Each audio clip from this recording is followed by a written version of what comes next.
Hello everybody and welcome back to Lost in the World. We're doing another Lost Ark video today, and today we're just going to discuss really what I'm planning to do with my account in the run up to Valtan and why I'm doing those things. I think it's really important to set some foundation pieces in place for your account so that going forward you're not kind of playing catch up. Do it now in the quiet times and you'll benefit much further down the line when the harder content comes out. So without further ado, let's get into it. Okay, so first things first, let's talk about my main, what I'm doing with my main. So my plan is to get my main to 1415, and that's so I can do Valtan day one. Depending on how the match situation plays out, I may be looking at just pushing my weapon a bit higher just for more damage, but other than that, I've got my full Argos set in place. I've got enough engravings to I'm comfortable with it. I mean, I haven't gone for Grudge because Grudge is just so expensive at the moment, and it would require a big amount of gold investment, or for me to get very lucky on artifact pieces, selling those artifact pieces and being able to get the legendary engraving books. So as you can see here, the Grudge engraving books are super expensive and therefore, you know, not really worth it. You need 20 of them. They're more than 5 grand a pop. It's 100,000 gold. So really, with relic accessories coming on, something I'll talk about in a minute, there's not really any point me buying Grudge accessories because they're going to be completely useless in a few weeks time. So really, I'm sticking with this build for now. I'm happy with it. I can easily do Argos P1 to P3, no issues whatsoever, and I'm doing decent damage. I'm doing my bit in everything. I've soloed Velganos as well, so you know, I'm in a happy place with that build. It's not perfect, and yeah, some of the diehards will probably see me in matchmaking, look at my engraving, see no cursed or no Grudge and probably not accept me. So be it. But personally, I think it's about a bit more than that when it comes to these endgame contents and in terms of how to execute in those contents.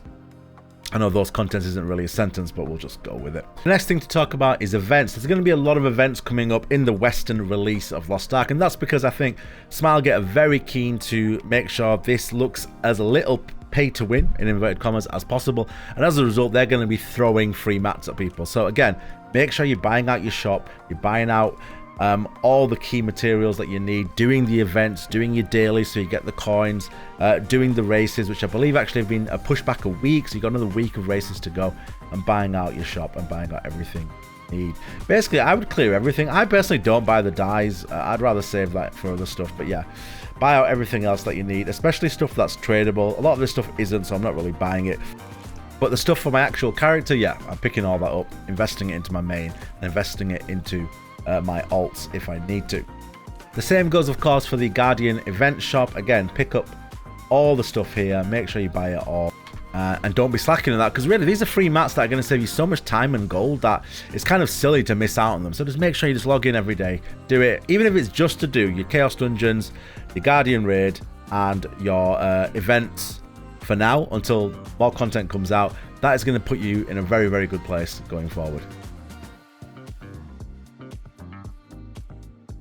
Again, continuing on the theme of doing your daily and weekly activities, make sure you're doing your Una's tasks that give you leap stones. Leap stones is a real kind of bottleneck on progression, so constantly do your Una's tasks that give you leap stones, because while you're not upgrading and while you're not gear owning, you'll be stockpiling a nice amount of leap stones, so when you do decide to gear own, you can literally just smash through it and go up a few levels. The other thing is, of course, to make sure you have completed a bunch of Una's tasks that give silver.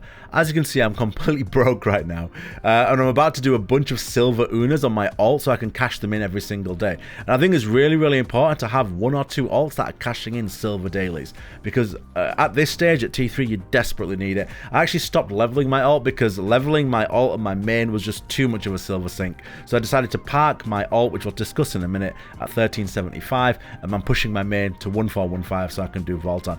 And with the Lancemaster coming out, something we'll discuss in a second, you know, I've decided to just stop around there. Okay, so let's talk about accessories. Now, in my opinion, if you are comfortably doing Argos or doing Velganos, you know, you don't really need any more accessories. I am selling every accessory I get, even if it's a god roll, I'm selling it. So this is the stuff I've sold recently. I'm putting it on for cheapest chips, but it's all adding up. I mean, I sold these earrings here, Swiftness, Cursed All 2, Firepower Enhancement 3, for 500 gold. Do you know what I mean? Not a lot of money, but it's decent. It all adds up. If you add all this up, I mean, I sold this for 10,000. This was Barricade 3, Firepower Enhancement 3, Crit and Swiftness with an 83 quality for 10,000 gold. I could have used that myself. My character has a need for barricade, but with relic accessories coming, I took the gold, I invested in engraving books, purple ones, I fleshed out my account. As you can see here, I've fleshed out my account with a ton of purple books and bought a bunch of them to really help me going forward, so that when I start getting legendary books, I'm already there and I'm able to use the nodes on my skills. So again, going back to the inventory here, as you can see, I am selling a bunch of accessories that I get. Absolutely everything that I get from Argos raid, from the Guardian raid, from Valganos, whatever, I am selling and getting rid of it. I don't need it. I'm going to do Valtan day 1 and it's all going to be better than what I've already got. So why not make some gold quickly if you're at this stage. Plus, with the Lancemaster coming out, I will need gold to buy accessories, and these accessories will drop massively in price when Valtan comes out. So again, I'm just kind of saving a bit of money by buying them back later, by selling at a high price now, while people who are leveling their characters are buying these. Now with the gold you get, it's really important to invest your gold into account-wide power spikes. So this is things like the engraving books, like I said, and even... Now, one thing I did was, and some people might not agree with this, I actually picked up a bunch of level... I had a level 6 gem that I made myself here, but I picked... And I got very lucky with the roll there. I'd used no silver to reroll, that just turned out like that, which was super lucky. But I bought a bunch of, as cheap as I could get, level 5 gems for the key skills I needed. Level 6 are significantly more expensive, but for now, these will do very, very nicely. And that is everything I need. You know, I've got all the damage skills for my main damage skills, and yeah, I was happy with that. That's why I invested my gold in, as well as engraving books, just to give me a nice base from which I can do good damage in endgame content. Now, once the Lancemaster comes out, I will be pushing Lancemaster as quickly as possible to 1415 when the character comes out. I've stockpiled, as you can see, I can't get any more stuff from Mari's shop. It's completely full, so I can't buy any more there. I'm going to be buying out the shop and stashing as much as possible. So for tier 2 mats, I've got 5,700 Guardian Stones there, plus what's in my inventory from Mari's shop.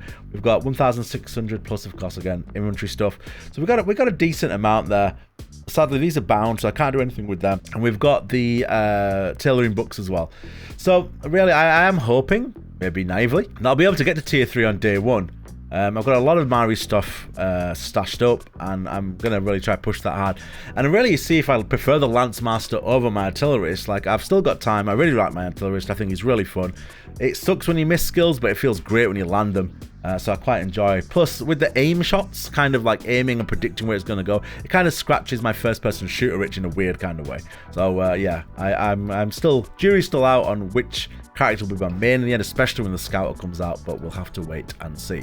But that's my plan, to buy out the shop, buy out all the pirate shops, guild shops. So yeah, it's important to be buying out the shops every week when you can, especially keeping an eye out for tradable stuff. Now, some stuff's tradable and some stuff is bound to roster, so you need to keep an eye on these type of things. So as you can see, these are tradable, but then you do have some things, such as the leap stones, which are untradable. So you want to be picking up a bunch of stuff that's tradable, whacking it into your roster stash for your alt, should you choose to level an alt. If not, obviously you don't need to buy the tier 2s, but buy the tier 3s. The next thing to really concentrate on is horizontal progression. Now, getting mats and everything is important, but really your character will be very weak unless you have progressed your account correctly and got the skill points and the bonuses you need to make your character as strong as possible. Just as an example, I'm quite happy at the moment at 348 skill points now. Really getting to the next break point, which is I think about 384 or 388, which allows me to get a bunch of level 12 skills, is going to take a bit of time, but I'm slowly progressing every single day towards that target. That includes leveling up my combat level, that includes getting a few more Omnium stars, a few more skill points, a few more giant hearts, etc., and really getting a few more skill points. But I'd say to get to 348 is easy enough, and by the time Valtan comes out, most of the people playing lostark now, if they haven't started yet, will be able to get 348 skill points by the time it comes out. That is something you should really be aiming for. Now, that comes from a variety of different places. There's loads of videos on YouTube about where those skill points come from. I won't bore you by going into detail, but it's pretty simple stuff. Island hearts, you've got your adventure tome books, you get it from leveling up, 6 per level post 50, I believe it is. You can get skill points from a ton of places. You've got giant hearts, island souls, omnium stars, and ignea tokens is basically a great place to be getting your skill points from, as well as your adventure tomes as well. So you just got to work towards them. I've got a bunch to work towards still, so you know, I haven't done all of them yet, and they do take time. It just sometimes takes you just to sit down for an hour or two and just smash it out. I mean, just to give you an example, I focused on the main ones first, the easiest ones to collect. So if I believe that was East Laterra, it was the first one I did, and then I think it was Northwern. Yeah, Northwern there. Shoeshire had one at 50. Rahendel has one, which I'm actually going to do today. Get to 70 on that one. And then we have Panika's Greater Skill Point Potion, which I'm going to be working towards slowly. So these are things to work towards to really improve your character, because the more skill points you have, the harder hitting your skills will be. As you can see right now, I've got 311 skills, or 411 skills, 5 maybe. I think I've got 5, yeah. So, you know, that stuff really does help when it comes to increasing the DPS of your character and making them more viable for the end game content. Next thing I want to talk about is life skilling. Now, life skilling and stronghold kind of goes hand in hand, and really logging in every day and just doing this, it takes about a minute. You log in, you go to your stronghold, control 1, you go in, you set up a bunch of dispatches, you set up some research. I can't research anything yet until I get to level 30, so, but I mean, if you look at this, I've done basically absolutely everything that I could do so far. So you just gotta kind of go in, set something up, leave it, let it complete, and go from there. Now, I admittedly, when I first heard about strongholding and life skilling, I was like, nah, won't bother. Honestly, it pays itself back and then some. You can make so much useful stuff for your character, from fusion stones, Kaldar fusion or Aurea fusion, to archaeological maps that give you better crafting tools, to healing pots, battle item chests. I mean, you can make, you know, panaceas, protective potions, all this stuff, and it's all useful. Like, all of this stuff will save your backside in endgame content, and it's all going to be super handy. And you know what? Worst case, you can sell it. You know, you make it, sell it, make a bit of gold, nice and easy. Doing life skills takes no more than 15 minutes a day. Put on some music, put on a TV show on your second screen if you're lucky enough to have one, or on your TV. Watch some Brooklyn Nine-Nine, because that's what I do. And basically, just get your life skilling done. If you're super lazy, if you want to be a bit inefficient, but it's much quicker, you can actually go into your stronghold and go in here. I personally don't recommend this unless I'm feeling super lazy, because you don't get as much XP on your life skills, and you don't get as many mats, and you can't sell stuff that you make from the materials you get in the stronghold. But it's much quicker. It gets rid of your life skilling energy a lot quicker. It's up to you. I mean, at the end of the day, if you do that every single day, you still will be getting somewhere, which is better than not doing anything at all. So I highly recommend doing life skilling, just looking at the stuff you can make. I mean, I've been focusing on fusion material for my Lancemaster when she comes out, so I can get the Kaldar fusion, whacking a ton of those. That's the stuff from the farm, from the stronghold, but actually you can do it from, where is it gone? Here, there you go, Kaldar fusion. Just by doing archaeology. So I run into Panika, do a bit of archaeology, make a bunch of these, make a lot of them actually. And if I have any left, I'll just sell them, because the prices will spike massively on the day the Lancemaster comes out. So that's the plan for my crafting. Get onto it. Takes 15 minutes every day. Get into it and profit a lot later. Then we're going to talk about card packs. Now, card packs are one of those things. They are a really long-term goal. Now, I've gone, in terms of my card packs, I've gone for a super stretch goal of completing Light of Salvation and just focusing on Light of Salvation. Why this has got 2 Lost Wind, I don't know. I did actually change that recently, but obviously it doesn't want to change. Let's do that now. I don't know why that didn't save. There you go. My plan is to focus on Light of Salvation. I've managed to pick up the cards. I got really lucky. I got 1 Thyrain and 1 Azena from a random legendary pack, so that was super lucky. Same with the Wii, actually. I've not even picked up a Wii from the shop. Is it Wii? Sorry, I'm probably saying it wrong. And I've managed to get an extra Balthor and level him up, so kind of got a bit lucky. And you can get a second Cadence from a quest, by the way. It's called Peering into the Chaos. So pick up that Una's task and complete it a few times, and you will get a second Cadence as well. There's a really useful site in terms of getting cards. That is this one called lostmerchants.com. Check it out. I think it's like half an hour, 45 minutes. It tells you where the merchant has spawned on your server, what card they've got, and you can literally, if it's got a card you need, go there quickly. You've got 30 minutes, pick up the card, buy it, boom. Your set is on its way to getting completed. So that is something you can start focusing on. Get Lost Merchants up, turn on browser notifications, and get your card packs, because this stuff here, when it comes to the end game content, 30% damage reduction from an end game boss is huge.